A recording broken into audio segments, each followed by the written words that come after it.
Hi guys, তো আজকে সারাদিন মা ব্যস্ত থাকায় আমি ব্লগটা চালু করলাম।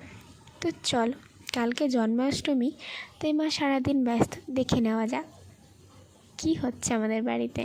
তো এই হলো আমার দুই সোনা, যার জন্য সকাল থেকে মা দৌড়াদৌড়ি করছে।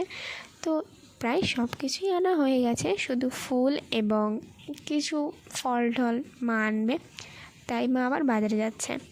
তো আমাদের দেখতেই পাচ্ছ কত ঠাকুর, এবং দেখো মা এখন তাই তাড়াতাড়ি রেডি হচ্ছে, কারণ বুঝতেই পারছো সকাল থেকে সারাদিন বৃষ্টি হয়েই যাচ্ছে।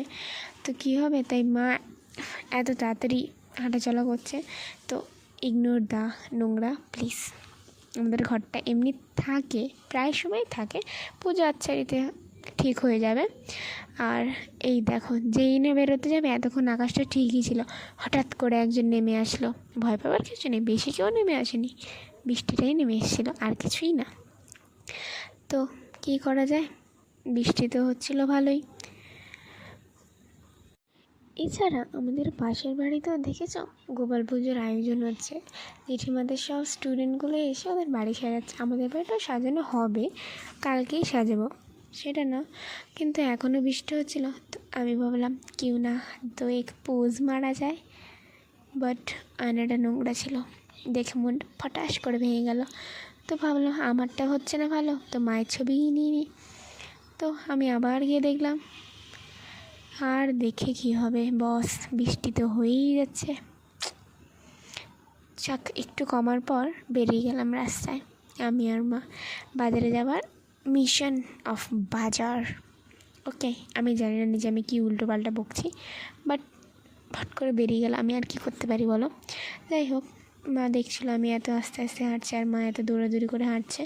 তো ভাবলাম ছাতার মধ্যে একটা শর্ট নেবো, কিন্তু এত অন্ধকার কি বলবো। এই দেখো, ছাতা খুলতেই মায়ের চোখে মুখে ঢুকিয়ে দিচ্ছি আমি, কি আগলি।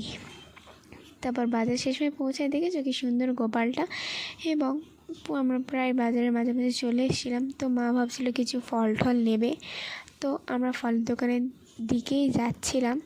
ফল প্রায় নেওয়া হয়ে গেছিলো, একটা দুটো বাকি ছিল, তাই মা দেখছিল যে কী ফল নেওয়া যায়। কিন্তু এত ফল থাকা সত্ত্বেও মায়ের এখান থেকে কিছু পছন্দ হয়নি, তাই আমরা জাস্ট দোকানদারকে মুখটা দেখিয়ে বললাম টাটা, তাই চলে গেলাম। দেখেছো, আর তখন আমার স্টেশনারি দোকানটাকে দেখে মনে পড়লো, আরে আমার তো একটা রং নেবার বাকি ছিল, কেউ না থোড়া ফায়দায় লে লিয়া যায়। তো ভাবলাম মা এসে যখন, মায়ের থেকেই আদায় করে নেওয়া যাক।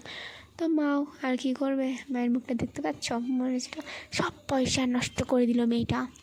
তো শেষমেশ আমরা সেই ফুলের দোকানে নিলাম, এবং মা ফুলটা নিয়ে আবার go back to the home. আমরা আবার বাড়ি চলে আসলাম, এবং বাড়ি এসে কি দেখলাম জানো, দেখো দেখতে পাবে, দেখো মা টাটা বলছে। তো দেখো, সব থেকে সুখী মানুষ জীবনের হলো এই, না কোনো দুঃখ না কোনো কষ্ট, বুঝতে পারলে। দেখেছ কি দুষ্টু। বাই দ্য ওয়ে, এর নাম হলো ব্রাউনি। আমরা কি ভালোবেসে ডাকি, কিন্তু সাড়া দেয় না, ডাকাটা আমাদের কর্তব্য, সাড়া দেওয়া ওর ইচ্ছা হয় না হয়তো। এরকম শুধু আঁচড়ি কামড়ি করতেই ভালোবাসে। যাই হোক, আজকে এতটাই। তো দেখা হচ্ছে কালকের ভিডিওতে।